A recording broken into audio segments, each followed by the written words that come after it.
Remember, this show is PG-13, so you might hear a naughty word or two.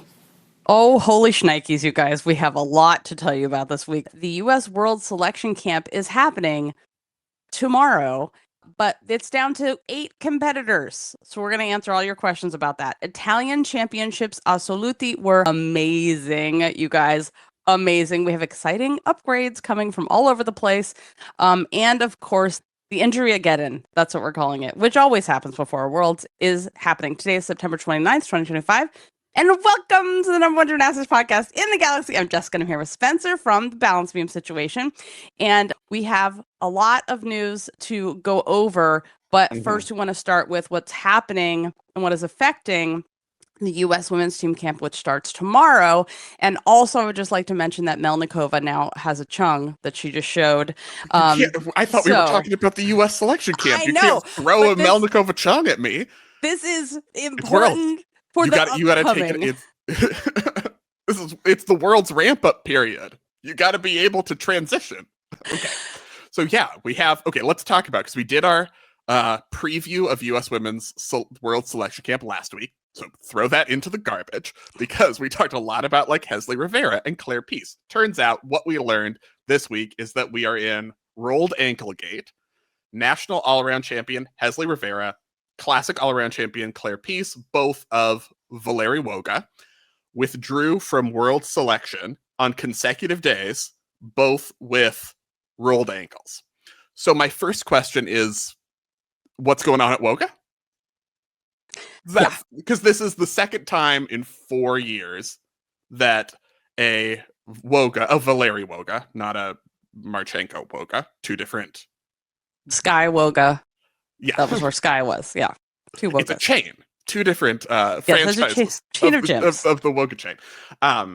Second time in 4 years that national all-around champion from Woga has been injured than before Worlds, because this was Connor McLean in 2002. Won the all-around national championship and then was injured, did not compete at Worlds. So this is happening again. First question, I guess, is there anything, what's in this? And also, what's going on? And also, I mean, this is the thing. It's like, I think the gymnasts, let's preface this by saying, obviously, the gymnasts have a right to their privacy. They don't have to tell us. If, they have broken bones, as much or as little injury, information as you want to give, fine. The gymnasts owe us nothing. They are entitled to their privacy. They don't have to tell us anything that's going on. That's fine. The thing that made a lot of people reached out on Instagram, because this is where they announced this, and asked us, what is going on? Why did they both put out a statement that's like so similar? It's almost like it looks like a template, I think. And, you can understand, like, they're teenagers. They're, what do I say? This is the first time this has happened. They, want help putting out a statement. That's totally fine. And this isn't like it's the first time that this has ever happened. Tasha Schweikert, 2002, after the... she competed in 2001. 2002, she was the national champion, and then there was the individual event world. Yeah. Yes, it has happened before. People have been injured in gymnastics before. Right. It's not like this is that's what you would like to preface. Yeah. Yes. And also, like, we don't want people who are in, like, for years, this was the thing with USA Gymnastics, is they picked injured people for teams, or coaches hid injuries, like what happened with McCool in the Athens Olympics. And she ended up not being able to perform her best. And, she seemed very stressed at those Olympics because, she had a really serious injury in her wrist, which affected her for years. And it's a positive thing when people aren't going when they're injured. The thing that added a lot of just questions about this is how similar the statements were, and not very like personalized to them. I guess that was the thing. And that they're from the same gym. That's the other. And that I think there's a general feeling of just like, yes, it's gymnastics, injuries happen. I think that's always going to be the case. But what is, now we had last year, all of the injuries in the trials process, not from Woga, Skye at a different Woga, but Charlize Jones, Skye Blakely, Kayla DiCello. Now you have these injuries before. It's like, is there introspection going on about this is too many top elites getting injured right before major competitions? That's not good. And yes, it's great that they're not competing And it's not the old story of like, they compete, they have an injury no one knows about, they go to Worlds, they fall on floor, and then everyone's like, map, she choked at Worlds because no one knew that she had like an injury she shouldn't be competing on, the old story. But is there a reflection on like, maybe this shouldn't be happening, this is bad that this is happening, what are we going to do about all of these injuries, that this is not great? That again, you have now, we'll talk about what this means for the selection camp, but you have a situation where you have very few gymnasts to choose from. And in the Marta days, we would be like, this abusive system, they're training the gymnasts into the ground, all of these people are injured. Should we have the same reaction now? And that's what I think part of the problem with all of this is, like, when we look at who was injured at Olympic trials, part of that was like, we know like DiCello was having bawling her eyes out, trying to what seemed like make a decision about whether she was going to compete, because her Achilles had been a problem since, the Worlds before. And it seemed like she made that decision, a very informed decision to compete, and she knew that her Achilles could go, and it did.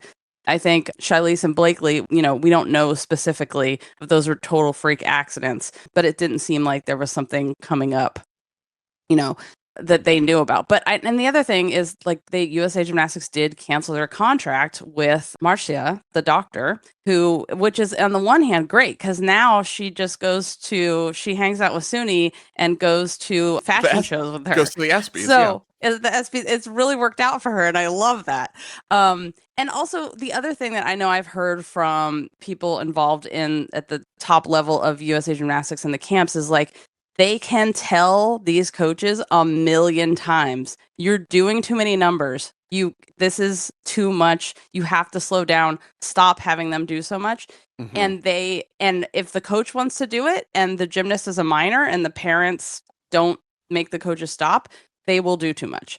I will say, we don't know specifically that was the issue with these two athletes. Rolled ankle can happen anywhere. You can be walking to the parking lot and roll an ankle. RIP, that year Stanford had no gymnasts because they all rolled an ankle doing not gymnastics, running with the band and other strange things you do in college. But I can see how it's frustrating from the medical side and the USA Gymnastics side when all the information is given, all the advice is given, and it's not followed. And there's only so much that they can do in those cases. This is the thing about not having like a nationalized, federalized system where you like pay the athletes in a way. In other countries, they have more control. Like, you have to stop doing this. And then there's negative parts of having too much control too, right? So I think it's a frustration from the USA Gymnastics side that they can't enforce, overtraining rules. They can, even at camp. Like, yeah, and we'll get to that. So the question is, was it a mistake not to invite more and encourage more of the Olympians and college athletes to try out for this?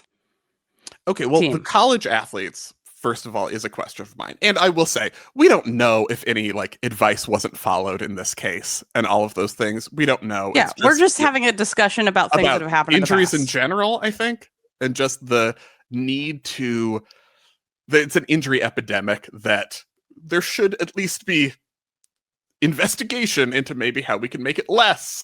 But mentioning the college ones makes me think, because my first reaction is, okay, you had last year through the Olympic process, you had Jade Carey and Leanne Wong who stayed at college to train and kind of went college to elite to college to elite, and we're going nonstop, and we're able to make it through that process without injury. And I kind of felt like if anyone would have the kind of, they were doing too much, they were overdoing it injury, it would be those athletes who were doing college and elite back to back.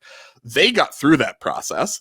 So far, you have college athletes, Leanne, again, who's done with her college eligibility, but she's still there. Skye Blakely is at Florida now. Joss Roberson's at Arkansas now. So far, staying healthy. I should never say staying healthy. I don't want to jinx anyone. But, staying healthy. Is there something in that actually these athletes who are in a college program are the ones who are not getting injured right before the important meet? Or is that just coincidence? Yeah, and that's the thing. I feel like there's so much. I mean, you're older, so you have more control over your body and more just awareness of what's an injury versus what is oh, that hurts versus an injury or an injury coming on. It just like helps to be older. And your communication should be better with your coaches, hopefully, at that point. But yeah, it is really impressive that they have gone, like, we have athletes now who have gone an uninterrupted 2 quads, which normally you'd be like, how are you in 2 quads and you're in college at the same time? That doesn't make sense. Oh, because 1 quad was only 3 years because of the pandemic. So, And also elite gymnast personality. yes, also. You are go-getters more so than maybe some other people who are talking right now. Yeah, like I'm tired. I don't want to. I know, Lily, it's college. I want to go have fun, which is good. You have a right to do it. But like, yeah, the super driven type A's who we know want to do the most all the time, to like hold them back. I think part of this is like the autonomy in college too, of being like, on the one hand, you have to stay healthy for your team because you're being paid to be there for your team. So you have to be so much more mindful of how many numbers you do. I will say that, not to imply that there aren't major injuries in college every season, and like right, it's not and a like million Achilles. It's not like it's a solution. Yes, I will say that having watched the training at the Olympic Games in the training hall, Hezly was doing more numbers and more than anyone else. Like literally, all the rest of the team was done, sitting down, working out, doing their aftercare, and Hezly was still doing routine after routine after routine, skill after skill after skill, nonstop. So, I'm not going to base everything on that, watching that one training, because that was different at US Classic and Championships. I didn't see that like as many numbers. But that was also on podium, not a hard floor like the training hall at the Olympics. So selection camp preview part 2, because part 1 we did last week and now everything's changed. I also did want to mention the access to medical staff at college. Yes. And a training hours limit are, notions to keep in mind there. Yeah. 20 hours is all you're allowed to train. They're allowed to make you train is 20 hours a week. And if you're at a real school, you have a trainer with you 100% of the time when you travel in every single practice. So you are constantly under the care of a medical professional, which is not something a lot of gyms have. Like, I think there are a handful you of have gyms. It in a USAG context, but if you're just at home with your club. Yeah. There are a handful of elite gyms who have that. Like WCC has it, I think. Pacific Rain has a couple people they have. I don't know if they're in the gym all the time. I know Legacy Elite, one of their gyms, is connected to a PT clinic. Who else? Parquette's used to have like a doctor's office, although it's been, 50 years since I was in there. But there was like a trainer in there sometimes. Okay, so selection camp is now down to from 10 competitors to 8. Well, 11 when Tiana was 11. in there. That's right. And Tiana was like, peace out, I'm going to college. Mm-hmm. So we're down to 8. Yeah. Will be competing as we record this starting tomorrow, for 4 team spots and 2 non-traveling alternate spots. So we still have, in alphabetical order, Skye Blakely, Dulcie Kaler, Jayla Hang, Gabrielle Hardy, Joss Roberson, Simone Rose, Ashlee Sullivan, and Leanne Wong. We talked about this a little bit last week and behind the scenes, and it's become more urgent now knowing about these injuries. But is this enough? Should they bring in other athletes? Do we know if there was like, dialing 1-800 Charlize Jones and 1-800 Jade Carey to be like, do you have maybe a beam? Are you close? So I did reach out to USA Gymnastics and I asked if any athletes had petitioned, or because of Hezly's injury, if they would be inviting anyone else. And the answer that I received was there isn't anyone else. So I don't know if anyone petitioned to go. I don't know if there were any last minute, like Jade was last minute, like, I did your check go full. I just posted a training video on Vault, so I'm ready. 2 days ago, which before she said, I'm scared, but YOLO, and then did her vault, which is my favorite. Like, getting more of Jade on her socials is my favorite thing ever. So they're not inviting anyone else, and we are where we are, and those are the people. That's it. Yeah. No one else is going. Question, why wouldn't you call up, if Charlize Jones and Jade Carey are like, no, I'm not ready. Why wouldn't you call up like Alicia Zhou, Izzy Stassi, for example, to say, hey, I'm probably not going to make the team, but you're not a million miles away. We want 10 people at this camp, 11 people like we originally had. Now you would be maybe closer to the mix. And / is it the normal thing where I ask a question like, why wouldn't you do this? And then the answer is money. It's always money. Is that just why? I think like part of it is, do you want to ask, like, so I'm just thinking of it from ideally everyone is in routine shape all the time and ready to show up and do full routines. Right. With 3 weeks till podium training starts, or 2.5 weeks till podium training starts. On the other hand, I'm like, well, we know like Shilese and Jade were getting ready for the Sports Illustrated games. That is not happening because once again, they went with the promoter who always does this. So do you say, hey, where are you? I know Shilese has full routines, but can she do full routines? Is she ready to do the numbers that you have to do without getting hurt and coming back from an injury? That is where you don't want to put pressure on the athlete and say, like, can you do 3 routines in a row like you are in a warm-up? And we'll talk about that when we talk about Italian nationals, which is part of the discussion about their team as well. Right. So it's kind of it makes sense, but then who is really going to be ready and who will be really honest and not feel pressured to just show up and then they get hurt. Your team needs you. Right. Your country needs you. And then you're like, well, I just don't really want to. And then afterwards, they're like, here's a slap on the ass and a stick of gum. Have fun with your $2,000 a month stipend. No, it's more than that. It's like $3,000, but still. It's an honor. You don't need money. Yeah. Everyone lives on just it being an honor. When you have to pay rent, just be like, but I was on a world championship team. Anyway, I'm fine with it. Sponsors, please sponsor these athletes. So also from behind the scenes, a question that we got on behind the scenes and you said you wanted to reach out about was whether they have the Taishan equipment at the camp and what equipment they do have, because Worlds is on Taishan this year. Yeah. So I appreciate that USAG is like very responsive on this kind of stuff. So the equipment at camp that they have vault and floor are Spieth floors. Okay. So, but bars and beam, they have both Taishan, which is what's being used at Worlds, and they have Spieth. So they have both of them available at this camp, but they're not determining until after the coaches meeting whether or not the athletes will be required to use the Taishan equipment to qualify. So interesting. I would be like, coaches schmoaches, this is when it's going to be on. You've had a day or two to train. You're going to have to adjust to this. You don't get like any other time to train on other equipment. So you need to adjust. That's how it is when you go to Worlds. And if I was a coach, I would have been like, every time we go to camp, use those Taishan bars and beam, because that's what you're going to have to use. So you need to start getting used to it now. And yeah. Also, I want to mention that Courtney McGregor, the doctor in New Zealand, who's also an Olympian, she just competed and won the first day of all around. Yes, as you do, but they already picked the New Zealand team, which I'm just like, well, change it now. But I'm also very happy for the athletes. I'm happy that the New Zealand is sending a team to Jakarta. But she put out the most universal, which I feel like now we need a 10 commandments of gymnastics. The most universally understandable statement where she was like, if there's a Gymnova beam and a Spieth beam, why would you ever use the Gymnova? It's literally a centimeter narrower and has rounded edges. And I was like, this is the universal truth of how people feel about the Gymnova. And she was like, it hurts. So I have asked her for a full 10 commandments.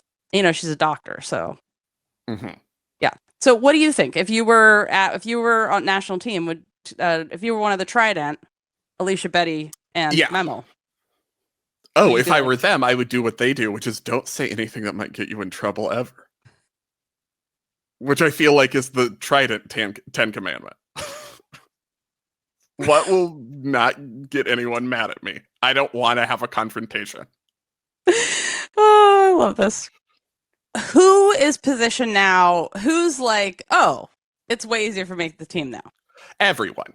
I mean, there are only 8 people there. And there are 4. Everyone is in it for at least alternate for Worlds, which is like itself a huge deal, especially if you didn't think you were on that track. If you were like, I'm going to play around with the lead and then go do college and it'll be great. And now you're like, I've got a pretty good chance to at least be an alternate for Worlds. So I think everyone is in a good position. I think the ones who have, to put a blunt point on it, the athletes wouldn't say that. They're just sorry for that their teammate is injured. But the ones who benefit from the injuries in a team strategic making a world team, I think mostly are the Pacific Rim gymnasts.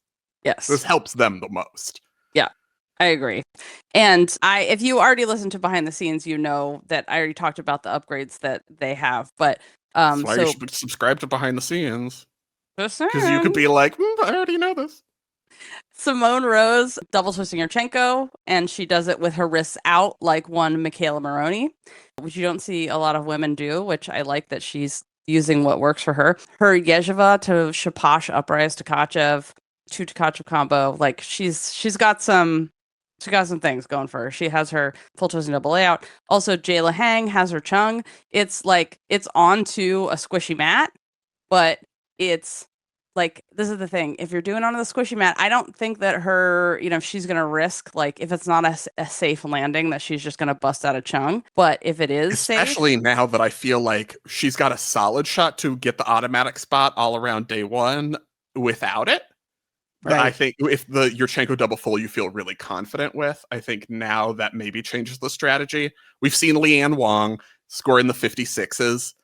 Now the highest healthy U.S. score this year. But I think if you're Jayla Hang and you're looking at Pan Ams, like that score could do it. Yeah. That performance was close. So maybe you don't do the risk. Yeah. Yeah. So we'll see.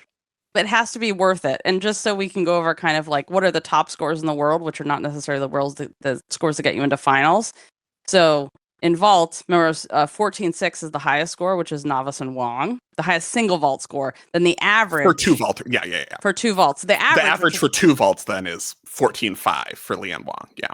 Which remember you have to do a forward flip and a backward flip. To get your 0.2 bonus. To get your bonus.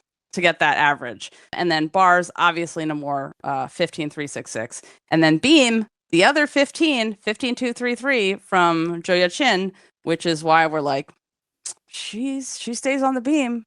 Everyone's and which has been true for 3 years. Right. She's really good at beam, you guys. And then floor, come like a buck. 14.533. And also the all around. My question is she going to do the all around? I want to see what events the AIN Russians end up doing. Yep. Because I don't know. Feel like Melnikova should be in the all around, and then you're deciding between Rushchina and Kalmikova. I don't know. We'll see. Yeah. We'll see what they do. Yeah. I will say, I agree with you that, I think Jayla Hang's chances to make the world team to show that she's a top 2 all-arounder and you want her in the all-around competition improved tremendously. In the edition, this week's edition of Spencer Spreads the Sheets, as we look at my spreadsheet team, my individual world team generator. Okay, what is this picture? This picture what is this? If you're a visual listener, there's some sort of an animation happening. It's you spreading the sheets. It's your lab where you do spreadsheets. All right, that's phenomenal. Thank you. Mm-hmm. I like how grumpy I look. I feel like that's the most realistic part. Mm-hmm. And it has a lab coat on. Yeah, I like it. D on one pocket and E on the other. Can I use that? Yes, I will send it to you. In any time when I need a picture and don't want to have an actual picture of myself. Thank you. I have a virgin? No, I don't. Oh, you don't? Any? Yeah. No. There's a story about that on Behind the Scenes that I've left out. But I have a version that looks like a golden book. Like it's a book for the Jurassic Golden Book series. All kinds of stuff happening. Okay, so my individual world team generator says that this is the best news for Ashlee Sullivan. Yeah. In terms of her chances, because she is now top 2 on floor, and the team generator identifies floor as the best opportunity for medals compared to the international field. So being top 2 on floor is worth more than being top 2 on bars because the floor field internationally is weaker. So I don't know if it will end up being that way, but I think you really want 2 top floor workers, and Joss Roberson and Ashlee Sullivan would be right now the top 2 floor scorers. But we'll see I also want to see what Leanne's floor composition is. Yep. As it was pointed out to us on Behind the Scenes, don't forget that Leanne is a world floor medalist. That's right. On her own. So that, that combination 2.5 that she was working on in podium training at nationals and then decided it wasn't consistent enough, so she didn't compete it. But if she's had the time with it and is ready to compete, that could bump up her floor in the standings as well. Yeah. So basically everyone's in it. And then I'm also interested to see everything's blown up, all expectations. That's what I feel like too. I'm just like, well, Skye, Leanne, Joss, they all have all the experience, but then also Jayla Hang and Simone Rose have been everywhere in the world, and then Dulcie Kaler. You can't forget the e-score hacking that she has the advantage for, and then Gabrielle Hardy too. Just e-score gorgeousness. Just a layout and you're going to get the highest score ever because there's no deductions on anything she does in her. She is actually artistic. So I don't know, you guys, but we will talk about this on Wednesday. The nice thing is we don't really have to preview it because by the time most people will listen to it, the day one at least will already have happened. So Wednesday, October. Do that. Watch that. Wednesday, October 1st. The week before Coop and I leave for Worlds, we are going to talk about, after day 2's over, we're going to talk about what we have watched so far. We'll be live. That'll be around 10 a.m. So if you behind the scenes, you'll get live Pacific time. 10 a.m. Wednesday, Pacific time. We can all get together as a family and discuss. So we may not know, the actual team by then, but we will discuss the actual team on Friday on Behind the Scenes. And if you haven't listened to Behind the Scenes yet, check it out because we are doing we're going to do Wednesday, October 1st after camp and Friday, October 3rd, our normal behind the scenes. But we'll also talk about the US team because we should have it by then. And we have 8 podcasts coming up from Worlds. And what happens during World Championships is we do a live behind the scenes immediately after the competition. So I will go to the mix zone with Deanna. We will talk to the athletes, get the answers, try to get the answers from athletes that we can. Can't always control who wants to stop and talk. But we have a good track record with that. So then we'll come on live from Jakarta and we'll tell you guys everything, answer all the questions you have. Spencer can talk about what he's seen on the feed. I can talk about what I have seen live in person and what it looked like and what was going on in the arena, all the behind the scenes things. And then part of that goes out to the public, so everybody has an idea of what's happening. And then the majority of it we save for our club members because they are the people that support us all year long, who make us able to afford to fly all the way to Jakarta to Indonesia and go through this visa process, which has been really fun, and give you this coverage. So 8 days of live podcasts coming up direct and live from Jakarta. So if you want to join Club Gym Nerd, it's at gymcasting.com. Join the club. And Spencer, will you tell people about the full commission? Yes, you could get a full commission. You could win it without having to pay the price for it because we're doing a fundraiser for Worlds, which is raffling off a full commission. So you can enter for $10 to enter for a chance to win a full commission. This is open now until October 7th. We're going to draw the winner at our first podcast at Worlds, which will be after the first day of women's podium training. And you would win your own commission podcast on anything you want, as long as it's tangentially related to gymnastics. And we're going to have other prizes as well, TBD. But should be good because if you've always wanted us to spend an hour and a half talking about something, this is your chance to force us to do it. We did discuss how we should just write the entire script or whatever the pitch is for the upcoming Mag 7 biopic. We're going to talk about who that we have. We know who the actress who will play Kerri Strug. And we were like, obviously this is a comedy, dramedy. We were like, we have a lot of pitches for this movie. Yeah. So if you can commission that, for instance, anything you want. We also have a gymnastic scholarships. This is a Club Gym Nerd scholarship. If you want, so this is from Rhonda and her dad have donated 10 annual memberships, no strings attached. You don't have to prove, you don't even have to tell us why you need this. But my God, if we will never make these public, but have I cried reading these notes about why you guys, how much it is basically like, I've never been able to be a member, but this is why I love this community and Club Gym Nerd and the podcast so much. And these are the ways it's affected my life. And I can't talk about it. I'm going to cry. You guys are the best. And thank you so much. It's so uplifting. And community is really what is the best part of doing this show, is having this incredible community around the world. Thank you so much to Rhonda and her dad. And then Angie also sponsored a membership. If you want to do that too, you can email editor at gymcasting.com. So now we have 11 of those. And if you want to fill out the form and get one of these donated Club Gym Nerd scholarships, go to our forum, then go to show stuff, and then Gymcastic scholarship. And we are going to match every sponsorship because we love this community and we want you guys to have access to Club Gym Nerd stuff when you need it. So we are going to match these 11 sponsorships because all the things made me cry. You guys are the best. Okay. So let's talk about what happened at Assoluti, the Italian Nationals, and let's get starting with other things that make you cry. Yes, Manila, Esposito, and Alicia D'Amato not going to Worlds. Does that make you? How are you feeling? How are you emotionally I'm not able okay. to talk about it? No, I'm not okay. All right. So, okay, my question is, so this is what's happening. Basically, they both competed at Italian Nationals. Alicia D'Amato dominated day one in the all-around with a 56.8, falls on day two. So ended up getting silver on the 2-day all-around standings. Manila. Esposito competed beam only. They're not going to Worlds. Is this an outrage? Yes. Or is it, in light of what we just talked about with the US, prudent athlete health management with a forward-looking aim? Both. Yeah. Both. Fair. You're fair. Yeah. I mean, and it should be part of like, I mean, this is the thing with team selection that we don't talk about enough. It's like, we as fans obviously have a right to be outraged about anything we want to. Anything you want. Yes. The reason fans is fanatic is in the title. That's what it comes from. But let's say you're at camp or you're at these competitions, you know someone has like a nagging injury and they're coming back from something and they probably need a cleanup surgery.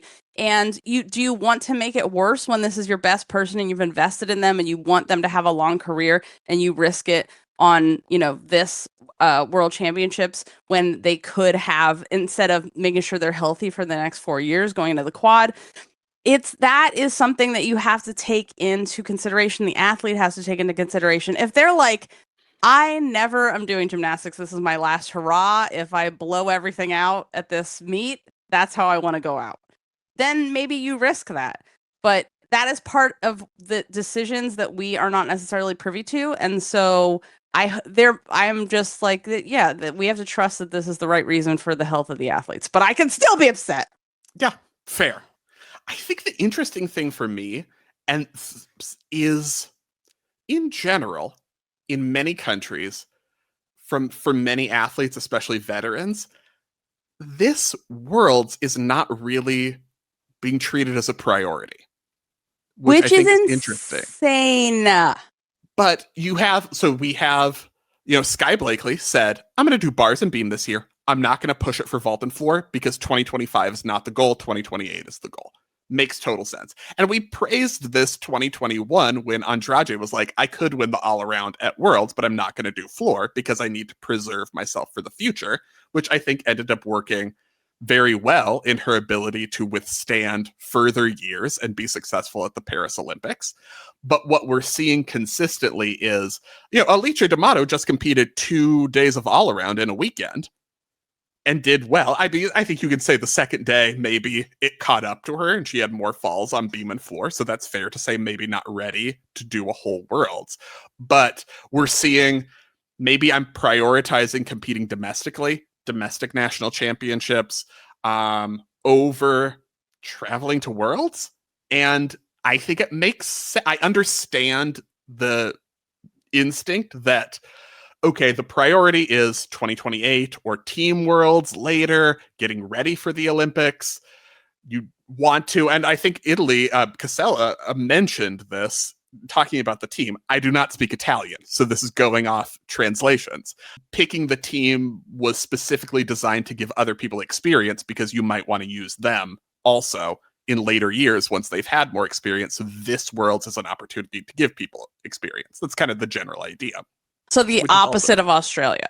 Got it. Or Canada. We're saying Canada only has 2 on the nominative. But again, this is like the give people experience Worlds, not the big one. And I think we are consistently seeing this Worlds is not so much of a priority.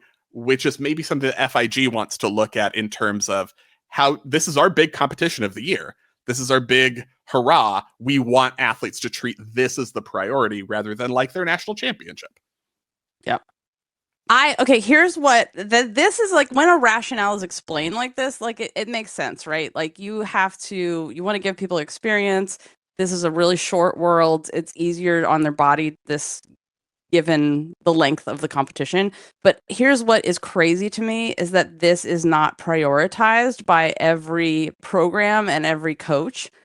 What are you training for if not to go to the World Championships? Can you imagine spending the amount of money these like parents pay to get the athletes coached, not necessarily in Italy, but in the US, to be at the very top of your game, and then for coaches or programs to be like, you know what? Like, no one really cares about this. This isn't really a priority. This is like, it's like an experience meet. This isn't like, you just don't say that kind of stuff about a world championships. It's a world championship. The only reason that people, I think, have this like, well, this world isn't as important is an idea that's in people's heads. It could be, you think it's not as important for the Philippines when they have another world champion. Remember when Israel had their first medal on floor? Like, for these countries that haven't had, now they have a long legacy of, world champions. But when it's the first medal, when it is that opportunity, like I think that there are countries that take that for granted. And I think coaches that take that for granted when it's like, well, you'll have a lot of other chances. When you're an elite athlete, you never know when it's your last day of doing the sport at this level. So for anybody to not give athletes the absolute every opportunity to fulfill their dreams and to be like, some world championship medals aren't as important as other world championship medals is just insanity to me. But I feel like if you are an athlete who's been to worlds before and has world medals before, you're going to say, I've been there, done that. I'm going to prioritize like the Olympics that I've never been to, or prioritize other goals in my career rather than saying, this world is not the be all end all. Whereas if you're a new senior, you might be like, this world is the be all end all. Right. This is my chance to like get attention. Yeah, exactly. That's what we always say. We're like, Simone isn't at this world, you guys. This is your chance to be the star. Like, everyone wants to talk to you. You should talk to them. Yes, Milk show up. And that's what I mean. Like, if it's a veteran athlete who makes that decision for themselves, I'm talking about coaches and federations who decide that this isn't the most important worlds. Like, that to me is just nuts. Like, why would you ever do that? Unless it is like a veteran and that athlete is deciding. But who's going to be there? Ellie Black. Because of course, Ellie Black takes every opportunity seriously and doesn't take her success for granted. That's all I'm saying. Not that I judge people. Is she going to be there? She better be there. I mean, she has a hockey jersey for Deanna. Deanna Hong, happy birthday, by the way. She has a hockey jersey. Deanna's playing hockey, by the way, now. Finally fulfilling the dream. She has a hockey jersey for her that she's bringing to Jakarta to give to Deanna because it's cheaper and she doesn't have to pay the tariffs if Ellie Black got it delivered to her house so she can bring it to Deanna. This is the level of hockey love. I don't know if you guys know the hockey was Deanna's first love. Ellie Black is maybe going to... Do we know that? Or is she just going to see Deanna? Either way, Ellie Black's gonna... Like, come on. Is Ellie Black not going to make the world team? I know she's not on the nominative list. They put two people on the nominative. Nominative, schmominative. That's what I think about that. All right. I'm just saying she has the jersey. She's bringing it. She has the jersey. Okay. Yeah. Okay. Italy, they are sending people to Worlds, though. So while it may not be Manila, Esposito, and Alicia D'Amato, there are very exciting people going to Worlds, starting with national all-around champion Giulia Perotti. My favorite. We're very excited about. I'm so excited. Junior world champion. I am totally obsessed with her. As you know, new senior. She has such clean form and she can dance and she has that weird, interesting choreography that we totally love. And her wolf turns are good. Is she maybe the only person that's not getting any deductions in her wolf turns? Because she stays at exactly the same level. Her body position is the same the whole time. It's so rare to see that. It's like her and Simone.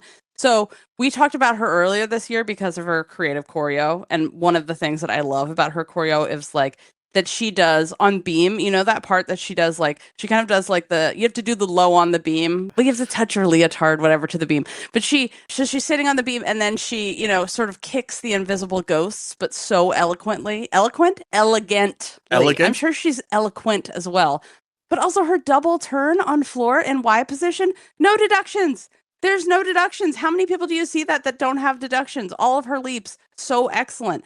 And she's like moves from the back, like Laura Capella told us that athletes need to. So she's so good, you guys. She had a 14.6 so you're on board with her like 8.7 E-score she got on floor? Yes. Jessica's in. Like, okay, she took a big ass hop on her last pass, which is a double back, which the form could be better, but that was like really the only part that's not strong.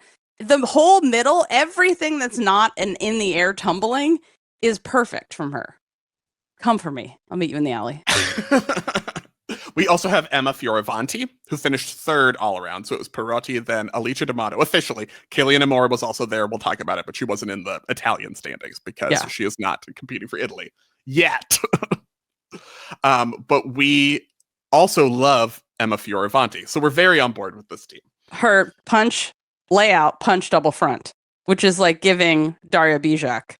It's so exciting. She is so strong. Like, I love watching her because I feel like she could do everything just from a stand without even needing to like swing her arms. Like, why run into a punch front? I mean, just stand there and do it.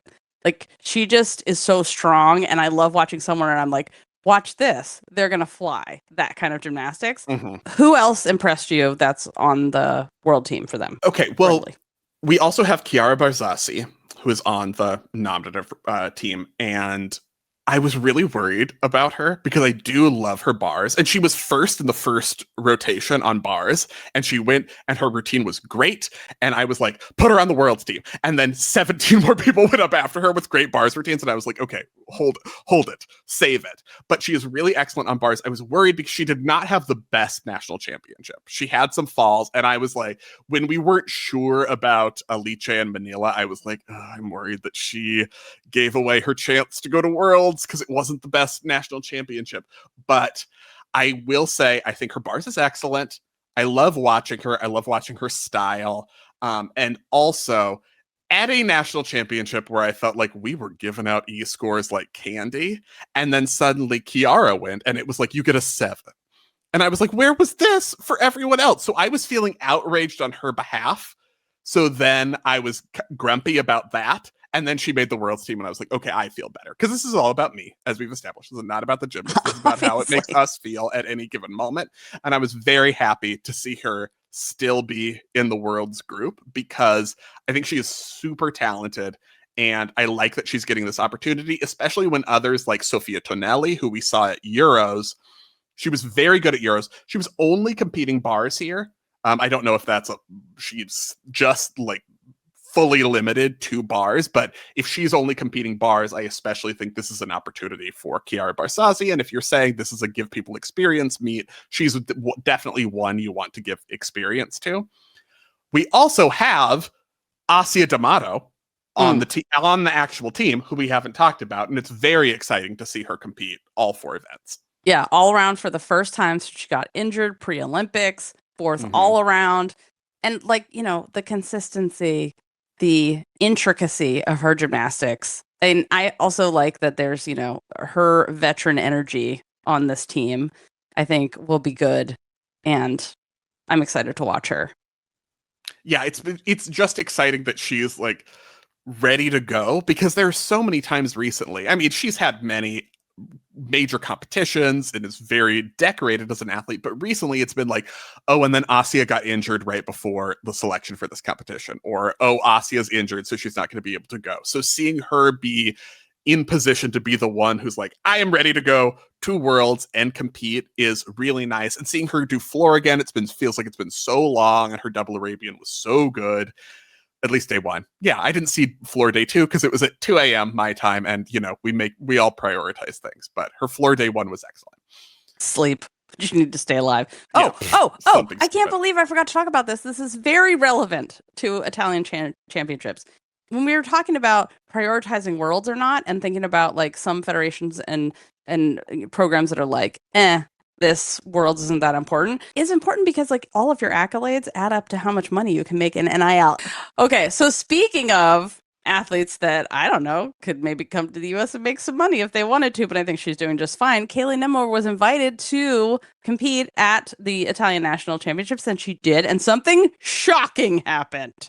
Well, on day one, because she fell on bars, which is just, I think of her routine as being automatic, even though it's so difficult, because has been automatic for her, but she did fall on her Nemour on day one. Hit day two on bars and beam. Floor and vault were a little more of a struggle, but I think she's someone who's looking like she's going to take advantage of this year's World Championships, because looking at the field, I'm like, oh, you can clean up. Totally if it's one clean of her up. good beam days too, because beam's inconsistent for her, but when she hits her difficulty, or even when she downgrades, like she doesn't have to do the layout to 2 feet. When she does it, it's even higher. But if she does back handspring, layout, step out, it's still a super difficult routine. She can clean up on beam. She can clean up in the all around. Like I remember that, like, she could still win all around, like you just said, because her D is so huge on bars that it gives her this massive advantage. And she's also clean and good on all the events. But it's just like, yeah, basically you have 2 points above everybody else. Yeah. And she can, right now she was doing the Yurchenko full on vault, not the double full. And there are some things on floor. The part that made me crack up the most at Italian Nationals was day one, she went for a triple full on floor in combination. It was way under rotated. I would say that should be credited as a 2.5 because it was under. But the Italian commentator, the one thing I understood was Nemour tried that triple full and she went, no. And I've been doing, No, you did not get three twists around. I appreciated that. The most exciting thing ever happened, though. Yeah, Spencer, I'm ready. Okay, Nemour's just competing as a guest here, obviously. Yeah. Like that time Melanie de Jesus dos Santos did in the United States, and we should always have guests because it's super exciting and people will buy more tickets to USA Gymnastics. Manrique Larduet from Cuba. Yeah, you haven't had an opportunity to talk about him in a long time, and he's your favorite. So he became an Italian citizen. He's been in Italy. He's been training. We've seen things, but I just assumed he's retired. But he was like, yeah, I'm here because I'm an athlete, so I'm training. He freaking competed all around. And won. And won that shit. Manrique, one of the greatest gymnasts of all time. Like, I put him in the form and excitement arena of a Carlos Yulo and a Kohei. This is what it's like to watch him because he does really hard stuff and his form is so good because he's Cuban, obviously. Like, Cuban gymnastics. It's beautiful. I'm so excited about this, Spencer. I don't even know if Manrique is back at Worlds. I don't even know what to do with myself. Oh my God. I'm not going to be able to sleep. I'm so excited. And also excited for him because it's been a journey. Remember that time he got deducted for like cheering before he saluted? Oh my God. In other very positive news, we got to see Martina Maggio compete at Italian Championships. Her first competition in more than a year. Only did bars and dismounted with a flyaway so she could, win a World Challenge Cup on bars. But it was a great routine. Legitimately would be a contender if she were doing a dismount. I would be like, go to Worlds, Martina. I'm ready. But it was really nice to see her back at this competition. She's been out for so long and has been such an important part of the Italian team for so long. And it's so fun to watch. So I really enjoyed seeing her back on bars and it looked really good. I just loved, even though she did a flyaway at the end, I was just like, oh, she looks happy. She looks healthy. She looks excited to be there. What would you say the Italian meets are like? If you were going to tell people why they should watch these and why they're different from other Which you can watch them on sportface.tv for free. So if you want to watch Sportface. It's a real channel. Sports for your face. And for free, you can watch the replays if you want to. And they have, Yes Solo and the Serie A competitions. Basically, I enjoy watching these because it's like if you had the US program and you got to see the best elites and best NCAA gymnasts all competing together at the same national championship, because you also get to see, in addition to the world championships and Olympic stars that you get to see the gymnasts who have, really lovely qualities, but definitely don't have the difficulty to be competitive in the elite code. And in the US, they would be the ones who would stay level 10 and then go to college and be a star in NCAA, but we'll be like, I'm not going to do elite. I'm going to do level 10, but they're all competing together at the same national championship. So that's just really fun because you get to see people you're never going to see otherwise. And it's not like they're at a low level. You see like some of the strongest leaps, for instance, on floor that you'll see from anyone, but they are like, a front layout full and a double tuck. Are there 2 passes or something? So it's not going to have the D score, but you get to see really nice stuff. So, yeah, I like watching it. There's like such a charming interview with Maggio, but there was a whole situation happening beforehand. Yeah. Oh, I mean, the comedy stylings of Giorgia Villa and Angela Andreoli on the sidelines, because they were not competing here, they were doing the like sideline reporting, was the highlight 100% of the entire competition. I particularly felt seen when they were trying to interview Martina Maggio and were struggling with the mic functionality at a live event. Not that we know anything about that. Right. We've never had that problem. Having lav mic troubles at a live event when you're trying to do something that you can't go back and try again. So I really very much appreciated that moment because I felt seen. Yep. I want to talk about the Szombathely World Cup. And it wasn't like super, super exciting meet, but there were some fun moments, like Marta Pihan-Kuleja competed and I love watching her, but also it was funny because she had like so many wobbles in her routine and she's like, yep, whether you're basically like since I was a little kid to now, like 30 something years of gymnastics, sometimes it still feels like gravity is trying to rip you off the beam. And then she, had good humor about it. What are your thoughts in general on the meet?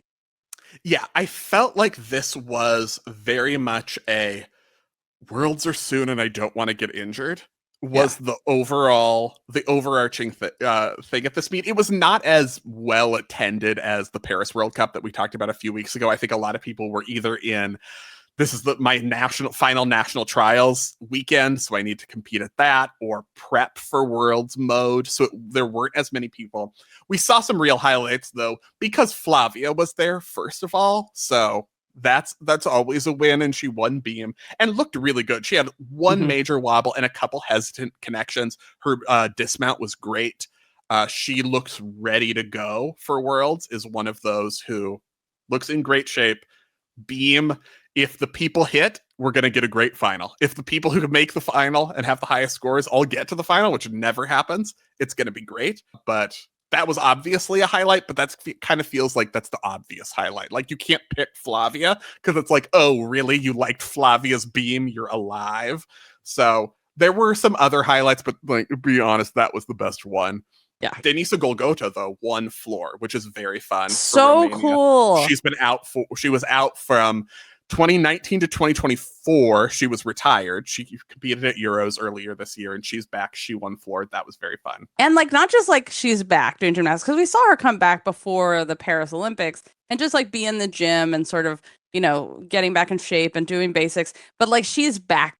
Like her tumbling is like no time. If anything has gotten better. It's so fun to watch her and so fun to see grown ass women. Take your drink if you're at home doing gymnastics at this level. Absolutely. I mean, I will say my actual highlight of this meet was Filippa Busatil of Malta in the event final, mounting with a perfect back handspring mount to back handspring layout step out, and then doing a wolf turn double, and then coming off the beam on nothing, which is my favorite thing that's ever happened. Yep. She was just like, I can't. It's too much. Now wait, is this the routine where she just like had like one knee down, or she was like doing a pose and then just missed her knee in a knee I don't know stand? exactly what happened. It just looked like she was training and was like, I'm done. There were some really funny falls. We were just like, but the beam was supposed to be there where I put my knee. And now it wasn't under me. So now I'm off the beam. Yeah. My highlight, and obviously, is that Isabella Ayala exists and she competed here. And that's all you need to know because she is fantastic. And Argentinian gymnast we've been talking about since she's a junior also wore an absolutely gorgeous leotard. And just everything she does is perfect. Her toe point is the absolute ideal. She's just, her gymnastics is stunning. And I could watch her all day long and I can't get enough of her. And so if you want to see, if you're a Ivana Hong fan, if you're a McCool's Form fan, you will love Ayala. That's if you're a Manila Esposito, because she's not going to be at Worlds, and so you need to watch something equally as beautiful. Isabella. Ayala. Could we talk about being in Argentina's gymnastics jail? They don't have anyone on the nominative roster for Worlds. I don't want to talk about it. This is what I'm saying. You're sending Ayala to Hungary to do a World Cup, right? Like, why not? Like, come on. And like, money cannot be an object. First of all, you're Argentina, number one. And number two, like, it is what you have spent sending her to Europe will be equivalent to or less sending her to Indonesia.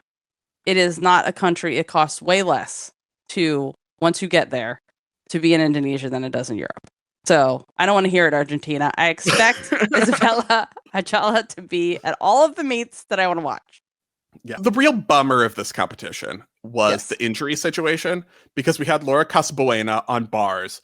She was doing a church. She fell, a really awkward landing, but then she got up and was re-chalking and it looked kind of normal.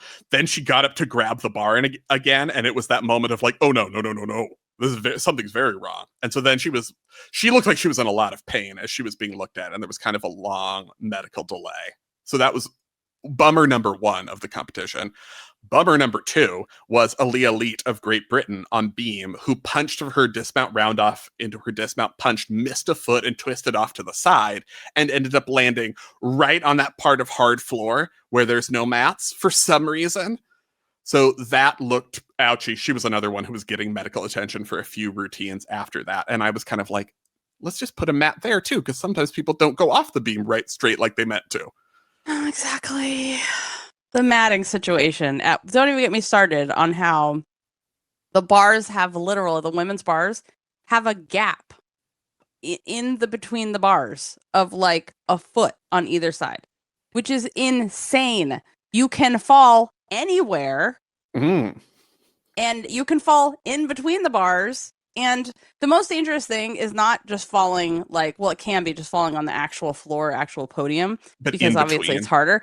But when you land half on the mat, half on the ground, that's when people break things. And it's every time I am at a World Championships or one of these FIG events, I'm like, who in their right mind would ever approve mats that don't fill up the entire space under the apparatus? It's so stupid. It's irresponsible. And I would like to hold people responsible for this. At least the mats do have the holes in the side now where the air can go out, because it used to be in the olden days, like you land, well, still in a lot of places because they've never replaced their mats. Don't trust a mat that's been recovered. If it's been recovered, don't use it. The amount of people I've seen break an ankle because they thought, oh, this mat looks brand new, it's fine, and actually 1,000-year-old mat, and the gym owners are just cheap and they land on it and break an ankle because it has 100 holes in it. Yes, so many times I've seen that. Anyway, now the mats have these air holes. So it used to be when you landed, you would basically hydroplane and fall over or fall forward or fall sideways. But now the air can escape. So you don't have to, have 100 people standing there holding the mat like they do in like NCAA. A lot of times you see that. I want to talk about my favorite routine of all time this week. And by that, I mean, I think you should do it. Tisha Vollman of the Netherlands pulling out an Erceg mount. Whoa. Yes. Big news, everybody. So rarely see this. Vollman doing an Arabian mount. And a good one. It's so good. And we rarely see an Arabian front tuck mount on beam. Like there's a reason we all remember Erceg, because nobody does this mount. It's so hard. So imagine you're taking off backwards, you're not facing the beam, then you do a half turn and a front tuck onto the beam. Yeah, Olympian Vollman for a reason. I'm very excited to see that at Worlds. One more thing I want to say before we finish for today, which is about e-scores. Because I want to talk about floor e-scores, mostly because the highest e-score at the Szombathely final was 7.25 on floor. And we saw 6s for hit routines. And I just want to keep that in mind, but also contrast it to Italian nationals, because all I've heard this year is, if you want to know what's happening in judging, watch Italy's meets, because they have a ton of category 1 judges. Donatella is Italian. This is your clue for how things...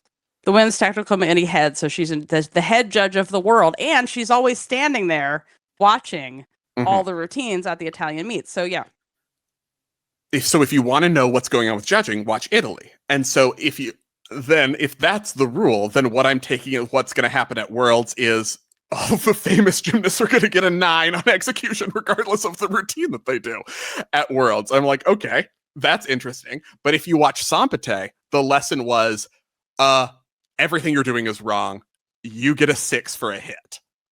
So we will have to see what actually happens at Worlds, because I feel like I'm getting contrasting information about what the e-score trends are. Because at Szombathely, they were going hard on those floor routines, and it was not like a good hit is a 7-2 e-score.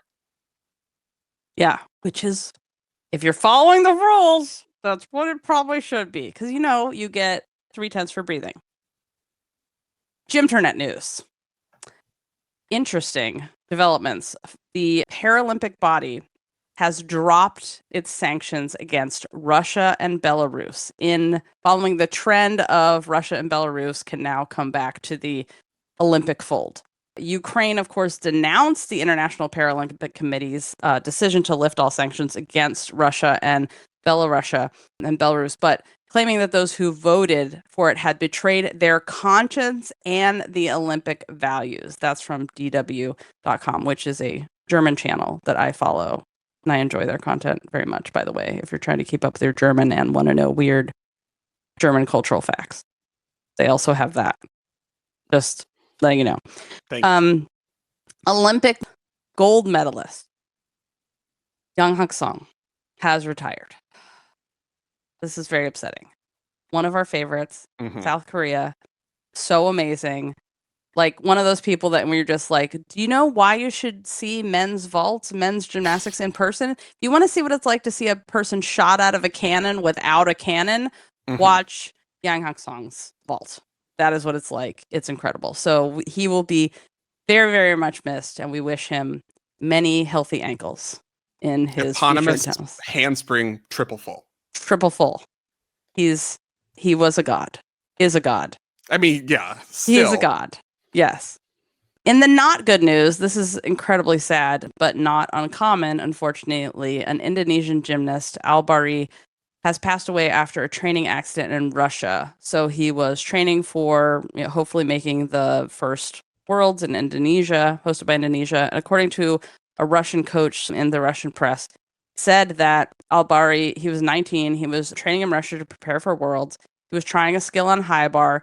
He landed in the pit, and that landing in the pit resulted in a severe neck injury. And I think this is a really important lesson because so many people, and I see this all the time on, the Instagram reels and TikTok, that people think it's funny. They land on their head or almost on their head in the pit. And no, you can break your neck landing in the pit. The pit, you cannot land on your head in anything but water, ever. And depending on how high it is that you land in the water, you can also break your neck in water. So this is just horrific. He was transported to a local hospital. He was in intensive care for 12 days, and he passed away on Thursday. The Russian coach said he was not prepared for the skill he was attempting. And on the one hand, I'm like, well, then why didn't you stop him from doing the skill? Like, it's in your gym, dude. Maybe you should have stopped him. But, it's easy for me to say. Maybe he didn't know what he was doing or never seen it before. So incredibly sad for the whole Jakarta organizing committee. And this, unfortunately, is not unusual. And we have the next story is related to this. There is a $350 million lawsuit filed over an injury. The family of a Chesapeake teen are suing a local gymnastics academy, alleging a loose foam pit caused the boy to sustain major spinal cord injury, resulting in quadriplegia. This is according to WTKR News. The lawsuit alleges the gymnastics foam pit was too shallow and didn't have enough foam cubes, which resulted in this 16-year-old sustaining a spinal cord injury. And I want to mention this because I think that a lot of people don't, especially this is why you should never go to a trampoline park, ever, ever, ever, ever, ever. A trampoline park. It's one of those places that's indoor and has a million trampolines and maybe a pit, and people can jump from trampoline to trampoline and double bounce people, and they have pits, and they are so dangerous because you should never be able to get near a trampoline that someone else is on. And they don't teach people how to be safe. So a pit, the principle of displacement. So if you have water in a glass and it's the water is to the top of the glass, but if you add something to water, then the water will spill out of the glass. That's displacement. I've done that. Right. Spencer, you're familiar. Mm-hmm. The same thing applies in a pit. So, and I'm simplifying this, okay? But if you are, 5 feet tall, the pit is only 3 feet deep, which is a real thing. There are places where the pits are only 3 feet deep, where they have these little portable pits that are meant for actual toddlers that grown bodies are using. That is not safe. You have to account for the height of the person and also the displacement and the velocity and weight at which, especially like someone that's 16, a grown body is going into. So, and if you have elite athletes, it should be even deeper. So like 6 feet deep is like the absolute minimum, but I think they should be even deeper. And then they can't just be, ground on the bottom. You have to have like a resi or something. So if someone does hit the bottom, they're still safe. There have been elite athletes who have torn ACLs because the pits were not deep enough. They were not made for elite gymnastics. They were just the absolute minimum. So, when you go to these, if you do go to a trampoline park, the most dangerous places on earth, just stand in the thing and see if you can feel the bottom. If you can feel the bottom, it's not deep enough, and do not go in it. And you also have to fluff the pit constantly. So if there's a divot when you try to go in and there is like a hole, so you can see, a bunch of people have been landing here, like every time you have to go fluff that pit foam back up so that you have room for displacement, because when you land, the foam will displace. So don't get me started on trampoline parks, but yeah, you can't land on anything, and it's really important that a pit is maintained, especially if there's like an open gym or something like that. So in good news, we talked about this extensively on Behind the Scenes, but the Kerri Strug movie, the Mag 7 movie, Millie Bobby Brown. Is it a Mag 7 movie or is it a Kerri Strug movie? Well, that's the thing. Those are different stories. We got into this a lot on Behind the Scenes. We have a lot of ideas. Yes, we went so deep into it because the whole Kerri Strug has the whole thing where like the team said they were going to all work together, and then she broke off and did her own tour, and she had like a bunch of dudes catching her off bars because she really couldn't do a lot of gymnastics. Anyway, so now Gia Coppola is set to be the director for this. It's called Perfect. It's going to be on Netflix. And Millie Bobby Brown, a Deadline reported, is the star. Now, Hollywood Reporter is saying she's in talks. But since I think she has a Netflix contract, I think this is happening. So we discussed our feelings about Millie Bobby Brown. I put a poll out on our Instagram about this. Oh, and okay. What did the poll say? The question was, I feel, answer, distraught or I'm so excited. Uh-huh. And so it was about half and half. Okay. About this choice. So, which I feel like is right. That's fair. Because we haven't really seen her she has had physical roles, but she's been in a big dress or in a giant t-shirt, I would say. This is the person that was Stranger Things 11, the screamer. The kid. It's still happening. I mean, is it still going? There's another season coming out this year. What? They haven't defeated the Gorgonzola yet? The Gorgonzola? Okay, this is why you don't get to have an opinion about it if you don't know what the monster is called. Dragon, Demon, Gorgon, Demogorgon. Ah, there, I got it. Got it on your 9th try. That's right. Which reminds me, I have to email to reserve some time with the Corpse Lily mascot, Nori, when we get to Worlds. Okay. I'm so excited. Important stuff. Yep. So we're going to keep this episode a little short, just an hour and 15 minutes. Yeah, we tried to, and we failed. You guys, it's gymnastics. Admit your failures. We failed. We can talk about it all day. Send us your thoughts on the Millie Bobby Brown situation.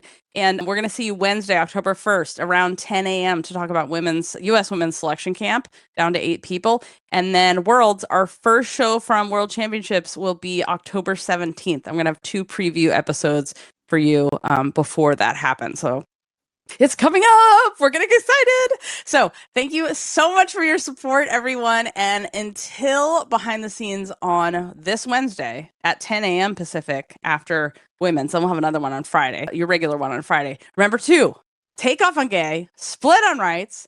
And thank you so much for listening. We'll see you on Wednesday to talk about selection camp. I appreciate that they were able to what? Oop pops into the frame. 3 minutes.